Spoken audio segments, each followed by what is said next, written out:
কে একটি চিত্রণ বলা হবে একটি সেট এ থেকে বিতে যদি এই এ সেট এর প্রত্যেক পদের বি সেটে কমপক্ষে একটি প্রতিবিম্ব থাকে। এ সেটটাকে বলা হয় প্রতিবিম্বের সেট, আর এই বি সেটটাকে এ সেটটাকে বলা হয় প্রাকবিম্বের সেট, আর এই বি সেটটাকে বলা হয় প্রতিবিম্বের সেট। তা ইংরেজিতে একে বলা হয় ডোমেন, আর একে বলা হয় কোডোমেন, আর বাংলায় এটা হচ্ছে এটা হলো প্রতিবিম্ব, আর এটা হলো প্রাকবিম্ব।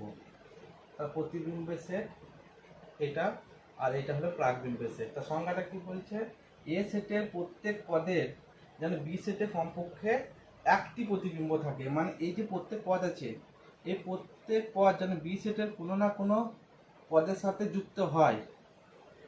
এবার এই সেটের যে কোনো দুটি পদ এই সেটে একটি পদের সাথে যুক্ত হতে পারবে, কিন্তু খেয়াল রাখতে হবে যেন এই সেটের কোনো একটি পদ এই সেটের দুটি পদের সাথে যুক্ত না হয়। আমার জিনিসটা কেমন, যে এ সেট আছে, এটা বি সেট আছে, এখানে চারটি পদ আছে। এবার দেখা গেল যে এ সেটের এই পদটা এখানে গেল, আবার আর একটা পদে গেল, কিন্তু এই সেটগুলো আলাদা আলাদা পদে গেল। কারণ এখান থেকে কি দেখতে পাচ্ছি, যে এই একটা পদ এখানে দুটি জায়গায় গেছে। তা এই ক্ষেত্রে কিন্তু এটা চিত্রণ হয় না, এই ব্যাপারটা আমাদের খেয়াল রাখতে হবে। আর কখন চিত্রণ হবে না, যদি এ সেট, এটা একটা এ সেট আছে, এটা একটা বি সেট আছে, তা এই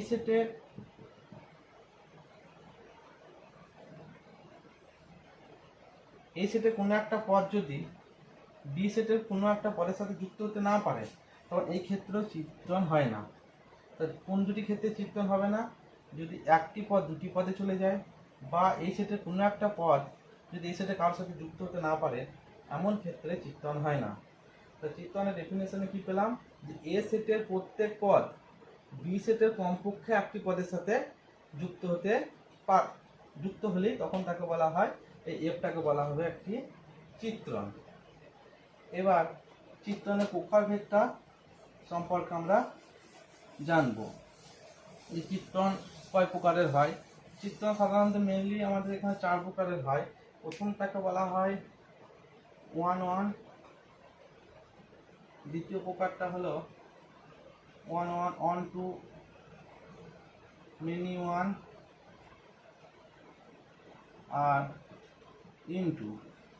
আমাদের সিলেবাসে 1-1 আছে আর অন-2 আছে, এই দুটি সিলেবাসে ক্লাস 12-এর যে মধ্যশিক্ষা পর্ষদের সিলেবাস সেটা এটা নেই। তবে আমরা এই দুটো সম্পর্কে জানবো, তবু এই দুটো বুঝিয়ে দেবো আমি ফাঁকে বলতে বলতে যেটা কিভাবে হয়। তা প্রথমে আমরা যেটা জানবো 1-1 চিত্রণটা কাকে বলে। 1-1 চিত্রণ কাকে বলে, যে এফ যদি এ থেকে বিতে একটা চিত্রণ হয়, তাহলে এখানে একটা সেট আছে এ, এখানে একটা সেট আছে বি, এর প্রত্যেক পদ যদি বি এর ভিন্ন ভিন্ন পদের সাথে যুক্ত হয়, মানে এইটা এর সাথে, এইটা এর সাথে, এইটা এর সাথে, এইটা এর সাথে, তা এর প্রত্যেক পদ যদি বি এর ভিন্ন ভিন্ন পদের সাথে যুক্ত হয়, তাহলে এইটাকে তখন বলা হয় 1-1 চিত্রণ। এবার যদি এর প্রত্যেক পদ যদি ভিন্ন ভিন্ন পদের সাথে যুক্ত না হতে পারে, মানে দুটো পদ যদি একটা পদের সাথে যুক্ত হয়ে গেল, আর এই পদটা এর সাথে যুক্ত হলো, আবার এই পদটা এর সাথে যুক্ত হয়ে গেল, তখন কি হবে, তখন একে বলা হয় মেনি 1।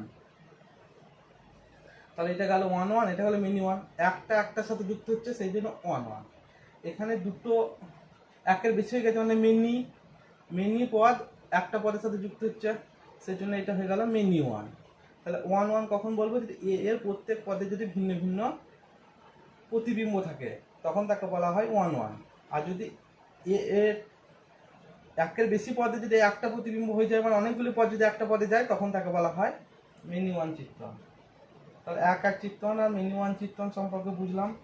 এবার আজকে ডিটেলসে 1-1 চিত্রণ সম্পর্কে আলোচনা করব, যে ফাংশনটা আমরা 1-1 চিত্রণ কিভাবে দেখবো, সেই সূত্র দুটি দেখবো। ওয়ান ইউন চিত্রণ দেখার জন্য, বোঝার জন্য, কোনো একটা ফাংশন যে ওয়ান ওয়ান হবে সেটা বোঝার জন্য আমাদের মেনলি দুটো সূত্র আছে। প্রথম সূত্রটা হচ্ছে যদি এক্স ওয়াই এতে বিলংস টু হয়, এই মানে দুটো ভিন্ন ভিন্ন পদ এক্স আর ওয়াই, ধরলাম এটা এক্স, এটা যদি ওয়াই হয়, তাহলে এই এক্স ওয়াই যদি এতে বিলংস টু হয় এবং যদি X not equal to Y হয়, এক্স আর ওয়াই যদি একই না হয়, তাহলে আমাদেরকে F X not equal to F Y হতে হবে। এই এক্স এর প্রাগবিম্ব এটা হলো এফ এক্স আর এটা হলো এফ ওয়াই। এক্স আর ওয়াই যদি আলাদা আলাদা হয়, নট ইকুয়াল টু না হয়, তাহলে এই দুটো ইকুয়াল টু হলে চলবে না। এবার সাপোজ ধরলাম আমি এই সূত্রটা এরকম করে কেন লিখি সেটাকে বোঝাচ্ছি। ধরো দুটি সেট আছে, একটি সেট আছে এ, বি, সেটা সেট হলো বি, এইটা হলো এক্স, এটা হলো ওয়াই। আমি বলছি এক্স আর ওয়াই ওয়ান একই নয়, তার মানে এক্স আর ওয়াইটা নিশ্চয়ই আলাদা। এখানে তাহলে এফ এক্স আর এফ ওয়াইটুকু আলাদা হতে হবে, তবে তো এক্স এক্স সাথে গেল, ওয়াই ওয়াই এর সাথে গেল। এর সাপোজ যদি এটা নট ইকুয়াল টু না হয়ে এটা ইকুয়াল টু হয়ে যায়, তখন কি অসুবিধা হবে? এটা যদি নট ইকুয়াল টু না হয় এটা ইকুয়াল টু হয়ে যায়, কারণ অরিজিনাল এফ ওয়াই বলে কেউ নাই, একটাই আছে, সেটা হচ্ছে এফ এক্স। তাহলে এক্সটাও এফ এক্সে যাবে, ওয়াইটাও এফ এক্সে যাবে, তখন হয়ে যাবে এরকম কেস হলে তখন হয়ে যাবে এটা মেনি ওয়ান। সেই জন্য সূত্রতে বলছে যে এক্স যদি নট ইকুয়াল টু ওয়াই হয়, তাহলে F X not equal to F Y হয়। এবার এই সূত্রটা বুঝলাম। এবার আর একটা সূত্র আছে আমাদের, আর একটা সূত্র কি বলছে যে এফ এ থেকে বি থেকে ম্যাপিংকে যদি আমি এক এক বা ওয়ান ওয়ান বলবো, তখন যদি এফ এক্স সমান এফ ওয়াই হয়, তাহলে এখান থেকে আমরা বলবো যে এক্স ওয়ান এফ এক্স সমান যদি এফ ওয়াই হয়, তাহলে এক্স ওয়ান ওয়াই যদি প্রমাণ করতে পারি, তখন এক্ষেত্রে আমরা একে বলবো যে ওয়ান ওয়ান ম্যাপিং, যেখানে এই এক্স ওয়াইগুলো কোথায় আছে, এই ডোমেন সেট এতে আছে। তাহলে এইটা এরকম সূত্রটা কেন লিখি, বেশ এটা বোঝার চেষ্টা করি। এখানে একটা এ সেট আছে, এখানে একটা বি সেট আছে। এবার এখানে দুটো কি আছে, এক্স আছে আর ওয়াই আছে, এখানে এফ এক্স, এখানে এফ এক্স আছে আর এখানে এফ ওয়াই আছে। এবার এই দুটো যদি একই হয়ে যায়, তার মানে কি অরিজিনালি এখানে একটাই আছে, সেটা হচ্ছে এফ এক্স। তাহলে আমাকে এখানেও প্রমাণ করতে হবে যে এখানে এক্স ওয়াই দুটো আলাদা আলাদা নাই, সেখানে এফ এক্স এক্স ওয়াই দুটো আলাদা আলাদা বিন্দু নাই, তার মানে এখানে একটাই আছে এক্স। সেই জন্য এক্স কোথায় যাচ্ছে, এফ এক্স, সেই জন্য একটাই যাচ্ছে, সেই জন্য বলি এক এক বা ওয়ান ওয়ান। এবার যদি F x one F Y হলো কিন্তু X not equal to Y হয়ে গেল, তখন কি অসুবিধা হবে? এফ এক্স একটাই আছে এখানে, কিন্তু এই এফ এক্স এর জন্য আমি এই ডোমেন সেটে দুটো আলাদা আলাদা পদ পাচ্ছি, একটা হচ্ছে এক্স, একটা হচ্ছে ওয়াই। তার মানে তখন এরকম বোঝাচ্ছে, সেই জন্য তখন এই ক্ষেত্রে হয়ে যাবে এটা ওয়ান ওয়ান নয়, তখন এই ক্ষেত্রে হবে এটাকে মিনি ওয়ান। তাই X not equal to Y এটা যদি হয় তখন মিনি ওয়ান হবে, তাহলে ওয়ান ওয়ান হতে গেলে কি হতে হবে, এখানে ইকুয়াল টু হতে হবে, সেই জন্য বলি ওয়ান ওয়ান। তাহলে আমরা সূত্র দুটো বুঝলাম যে ওয়ান ওয়ান কীভাবে চেক করব। এবার আমাদের যেটা মেন সমস্যা হয় আমাদের করতে গিয়ে, সেটা হচ্ছে কোনটা ওয়ান ওয়ান হবে আর কোন ফাংশনটা ওয়ান ওয়ান হবে না, সেটা আমরা অনেক সময় বুঝতে পারি না। তো সেই জিনিসটা একটু সংক্ষেপে বোঝার চেষ্টা করব, আশা করি তোমাদের এটা হেল্প হবে, যেটা কি করে হয় ওয়ান ওয়ান বুঝতে তোমাদের। তা প্রথমে দেখি ফাংশনগুলো চেহারা। তা আমি এদিকে লিখছি যে এগুলো এক এক হবে, এগুলো এক এক নয়, আর ওইটাই এক এক কখন হয়ে যাবে সেটাও এদিকে তুলনামূলকভাবে বুঝবো। একটা ফাংশন যদি এফ আর থেকে আর এ থাকে আর এফ এক্সটা যদি এরকম হয় এ x to the power n plus b, এখানে এন হবে যুগ্ম আর এ আর বি হলো ধ্রুবক, মানে এরকম আর এটা যদি কিউ থেকে কিউ থাকে তাহলেও প্রযোজ্য। এই সাধারণ আকার, সব ক্ষেত্রে নয়, তাই পরীক্ষায় যেমন দেয় সেই পরিপ্রেক্ষিতে আমি একটা সাধারণ আকারে বোঝাবার চেষ্টা করছি। ধরো এফ আর থেকে আর দিয়েছে বা কিউ থেকে কিউ দিয়েছে, এটা কিন্তু কোনো সূত্র নয়, ক্লাস 12-এর যে পরীক্ষায় যেমন দেয় সেই ধরনের আমি একটা সিম্পলিফিকেশন আকারে সিম্পল আকারে প্রকাশ করার চেষ্টা করছি, যে যাতে তোমরা বুঝতে পারো যে জিনিসগুলো কী করে হচ্ছে। এফ এক্স সমান ধরো আছে 4x⁸ প্লাস 9। তাহলে এইটা এক এক হবে না, কি করে বুঝবো? ধরি 1 আর -1 বিলংস টু আর কোন সেটে? ডোমেন। তাহলে f1 কত? 4 প্লাস 9 ইকুয়াল টু 13। -1টা হলো 4 প্লাস 9 ইকুয়াল টু 13। তার মানে এইখানে একটা এ সেট আছে, এটা একটা আর সেট আছে, এখান থেকে একটা, এখানে একটা আর সেট আছে। তাহলে এখানে যদি দুটো বিন্দু আমি নিই 1 আর -1, তাহলে এখানে 1টা কোথায় যাচ্ছে? 13-এ যাচ্ছে, আবার -1টাও কোথায় যাচ্ছে? 13-এ যাচ্ছে। তাই এটা কি হলো? অতএব f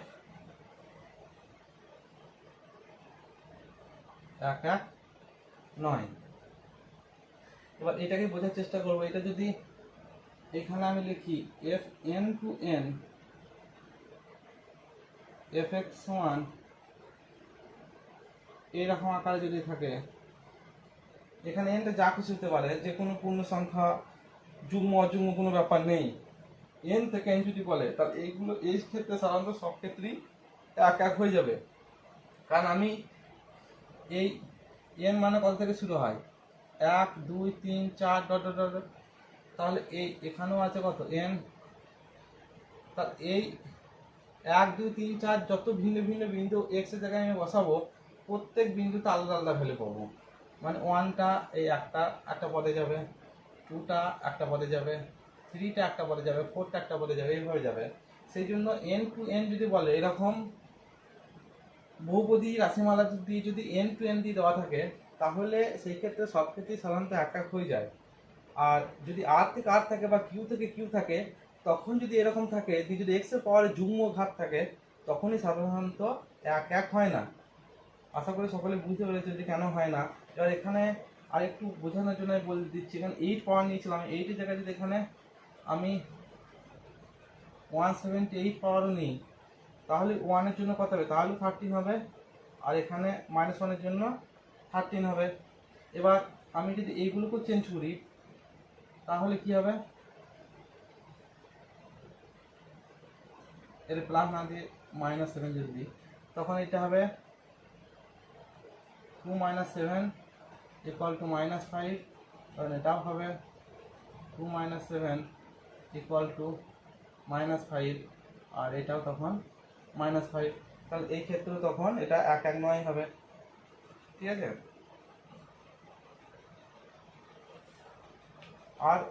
আর কিছু আছে, সেগুলো সম্পর্কে বুঝবো।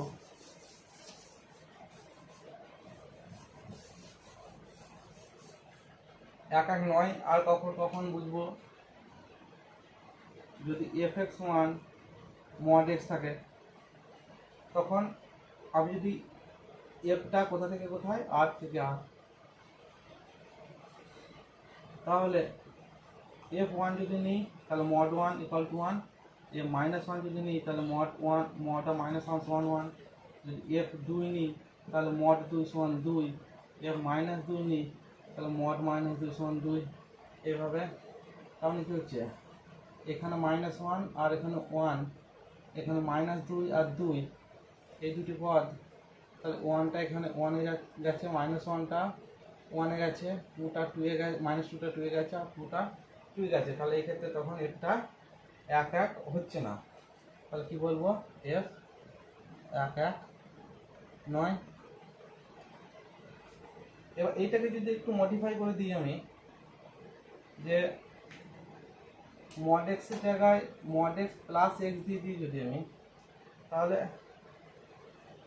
তখন কি হবে? তখন দেখছি mod x প্লাস x যদি দিয়ে দেওয়া হয়, এফটা আপ টু আর,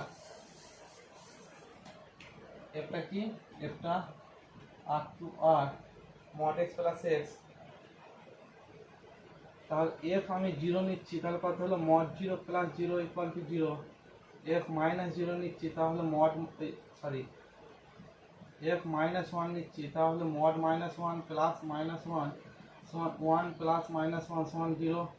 তার মানে এই আর সেটে, এখানকার আর সেটে, তাহলে এখানে যে দুটো বিন্দু আছে, একটা জিরো আর একটা মাইনাস ওয়ান, তা জিরোটাও জিরোতে যাচ্ছে, মাইনাস ওয়ানটাও জিরোতে যাচ্ছে, তাহলে এই ক্ষেত্রে এটাও এক এক হচ্ছে না, এটা হচ্ছে মিনি ওয়ান চিত্রণ। এবার এই ম্যাপিংটা যদি এখানে f x one mod x আছে আর f x one mod x আছে, আর এফটা এন থেকে এন হয়ে গেছে, তখন কিন্তু এটা এক এক হয়ে যাবে। তার কারণে যেখানে আমি নেগেটিভ নিতে পারবো না, তাহলে মড ওয়ান মানে কত হয়, এফ ওয়ান সমান মড ওয়ান সমান ওয়ান, এফ টু সমান মড টু সমান টু, এফ থ্রি সমান মড থ্রি সমান থ্রি, তাহলে এইভাবে হবে।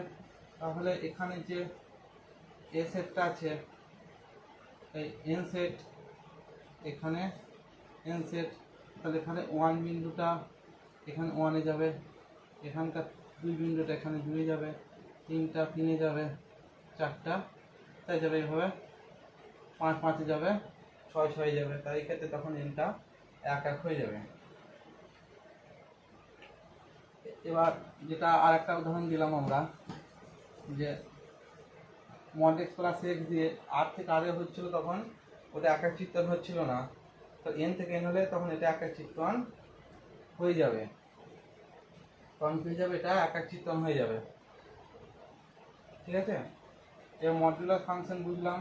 এবার আমরা আর দেখবো যে আর কে কে এক এক হয় না, ত্রিকোণমিতিক ফাংশনগুলোকে বোঝার চেষ্টা করব। যদি F x one sine x থাকে, এফটা কি আর টু আর, তখন এই ক্ষেত্রে এটা এক এক হবে না। বেশ, কি করে বলবো, যে সাইন এক্সটা এই আর সেটের মধ্যে যত, এই সেটে এই প্রথম পদে যত এন পাই বিন্দু হবে, এই এন পাই বিন্দুগুলো যখন এই সেটে যাবে তখন সাইন এন পাই হয়ে যাবে। তার মানে এখানে যদি পাই ধরি, তাহলে পাই হলো সাইন পাই সমান জিরো, আবার টু পাই যদি হয় তাহলে এটা সাইন টু পাই জিরো। তাহলে এন পাই, প্রত্যেকটা এন পাই বিন্দুতে সাইনের মান কত হবে, জিরো হবে। তাহলে এই সেটে যতগুলো এন পাই বিন্দু আছে, প্রত্যেক বিন্দু এই কোঅর্ডিনেট সেটের জিরো বিন্দুর সাথে ম্যাপিং করবে। তো অনেকগুলি বিন্দু একটা বিন্দুর সাথে ম্যাপিং করছে, তো অনেকগুলি বিন্দু একটা বিন্দুতে যাচ্ছে, সেই জন্য এই ক্ষেত্রে এটা এক এক হয় না। অঙ্ক উদাহরণের সাহায্যে বুঝছি। যদি আমি একটা বিন্দু নিই পাই আর একটা বিন্দু নিই টু পাই, বিলংস টু আর, কোথায় না ডোমেন সেটে, তাহলে এখানে এই ডোমেন সেটে একটা বিন্দু আছে পাই আর একটা বিন্দু আছে টু পাই, তাহলে পাই বিন্দুতে এফ পাই কত হলো, এফ পাই মানে sine pi zero, f pi equal to sine pi equal to zero, f two pi equal to sine two pi equal to zero. F pi বিন্দুটা কোথায় গেল, এখন জিরোতে গেল, আবার টু পাই বিন্দুটাও জিরোতে গেল, তার পাই বিন্দুটা জিরোতে গেল, আবার টু পাই বিন্দুটা জিরোতে গেল, সেই জন্য এটা হয়ে গেল মিনি ওয়ান ম্যাপিং, কিন্তু ওয়ান ওয়ান ম্যাপিং নয় এই ক্ষেত্রে। এফ এক্সটা যদি কস এক্স থাকতো, তখন এটা পাই বাই টু বিন্দু ধরতাম, আর এটা থ্রি পাই বাই টু বিন্দু ধরতাম, তাহলে এটা হয়ে যেত তখন এটা পাই বাই টু বিন্দু, আর এটা হয়ে যেত থ্রি পাই বাই টু বিন্দু। তাহলে এখানে এফ পাই বাই টু সমান কস পাই বাই টু সমান zero, F three pi by two সমান কস পাই বাই টু সমান জিরো। এর কারণটা কি, যে cos two N plus one into pi by two সমান জিরো হয়, তাহলে পাই বাই টু এর যতগুলো অযুগ্ম গুণিতক আছে, pi by two, three pi by two, five pi by two, seven pi by two, nine pi by two, 11 pi by two, 13 pi by two, 15 pi by two, এগুলো সকল বিন্দুতে কসের মান জিরো হয়। সেই জন্য এখানে যদি আমি আরেকটা বিন্দু নিতাম 11 পাই বাই টু, তাহলে সেটাও জিরোতে যেত। তাহলে এখানে যদি কেউ একটা বিন্দু নেয় 5π/2, সেটাও জিরোতে যেত। তাহলে যতগুলি ভিন্ন ভিন্ন বিন্দু পাচ্ছি, প্রত্যেকটা অনেকগুলি ভিন্ন ভিন্ন বিন্দু একটা বিন্দুতে যাচ্ছে, সেই জন্য এটা 1 1 নয়, এটা হলো মিনিউ 1 ম্যাপিং। আশা করি কনসেপ্ট আস্তে আস্তে ক্লিয়ার হচ্ছে সকলে। তাহলে আমরা কি দেখলাম, প্রথমে মড এক্স দেখলাম, মড এক্স প্লাস এক্স দেখলাম, তারপরে এক্স এর পাওয়ার যদি যুগ্ম ঘাত থাকে সেটা দেখলাম, আবার সাইন এক্স দেখলাম, কস এক্স দেখলাম।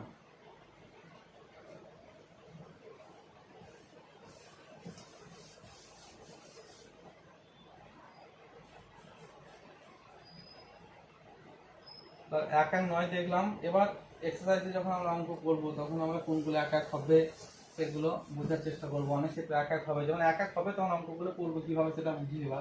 1 1 9 হবে তখন কীভাবে করলাম সেগুলো দেখলাম। এবার যখন 1 1 হবে তখন আমি কিভাবে অঙ্কগুলো করব।